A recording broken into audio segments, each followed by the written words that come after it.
Good afternoon, everyone, and thank you so much. Thank you so much for being here today. I had these slides put together, and they're all talking points and, things that I want to convey to you. And I've decided not to play the PowerPoint.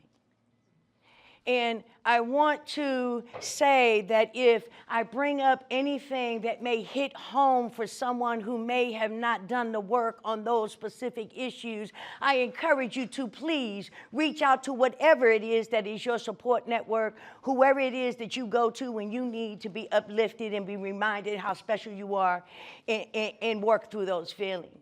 I was born and raised right here in Dorchester. I left Boston when I was 15 years old, and I had been experiencing some traumatic events growing up that I never told anyone. And it became part of my character, and my inhibitions were lowered, and my moral compass changed as a result of those activities. And so when I got to California, I was introduced to a subculture of sex work. I exploited and I was exploited because I did not have the self-esteem or the self-worth that it took for me to be all that I could be. And I went all in.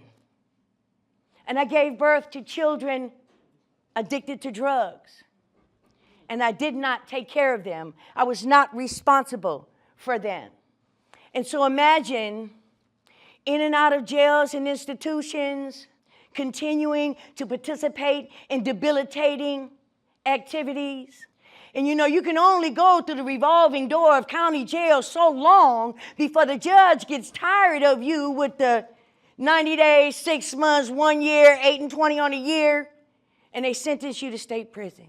And when I got sentenced to state prison in 1993, after having already lost 2 of my children, I was pregnant with my 3rd. And as I sat there, the options that I contemplated, but see, my mind was my enemy, because every time I utilized my thinking and that negative thinking that I had, I always came back to I wasn't good enough. I never went to high school. When I left here, I was in the 8th grade that I didn't even complete. And so when you get out of prison, they give you a $200 gate money, and they say, we'll see you when you get back. And the mentality of that was that there were inmates who would actually save a box for when they came back. And that mentality of being freer in the institution than on the streets, because on the streets I did not know how to treat myself with the dignity that I needed to treat myself with. And so I continued on. But what I realized is this revolving door, and every time I got out, I had the same results because I did the same things. And so, they talk about there being 6 stages now. The DSM has 6 stages of change, right? And the contemplation, that an addict goes through, I'm not the one that has a problem, you're the one that has a problem, right?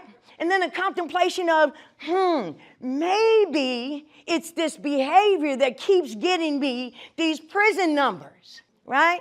And so then I start contemplating doing something different to get something different.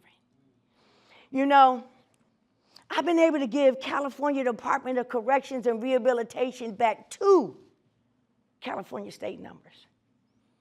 And I'm going to tell you, because the system is not set up for you to succeed, I have changed the statistics.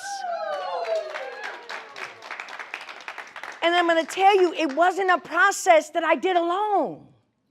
Because when you have low self-esteem and you have low self-worth, all you can do is rely sometimes on the strength of your ancestors to pull you up and remind you of the bloodline that you come from. My Cape Verdean bloodline, born right here in Boston. And I stand before you with a clinical master's degree and an associate's degree, a bachelor's degree, and I don't know how many certifications. But at one time, I could not read and write.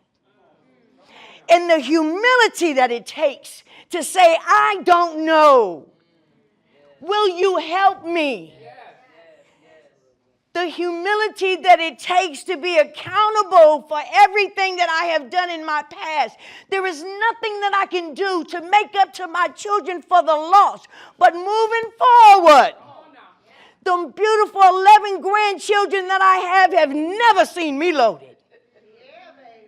And you don't know what that means to a person who have come out of the muck and mire that I have come out of.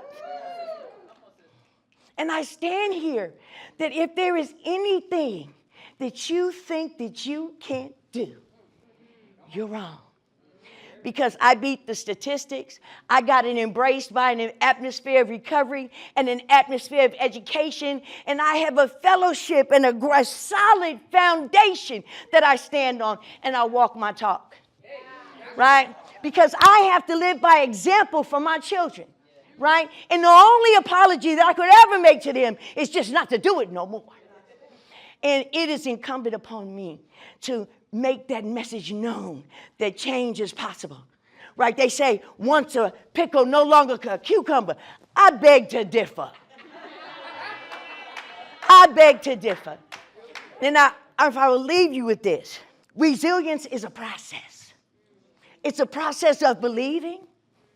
It's a process of moving past doubt, moving past the imposter syndrome. I manage one of the top surgeon centers in San Francisco, and I sometimes suffer from the imposter syndrome when I walk into a room full of doctors and psychologists, and I have to talk to myself and say, watch out now. I'm the expert they came to see. I'm the expert in this room that can show you and teach you how to work with the client that was me some 38 years ago. Right? And so I know it's my time. If nobody told you that they love you today, then I suggest you get you some new folks in your life, because somebody should be telling you that they love you every day. My name's Nichole, and I thank you.